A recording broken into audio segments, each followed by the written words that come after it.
கொள்ளலாமா?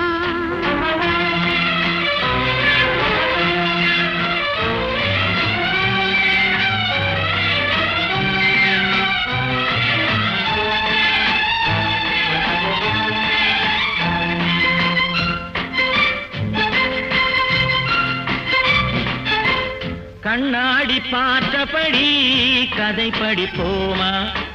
பொன்னான வண்ணங்களில் படம் வரைவோமா? கண்ணாடி பார்த்தபடி கதை படிப்போமா?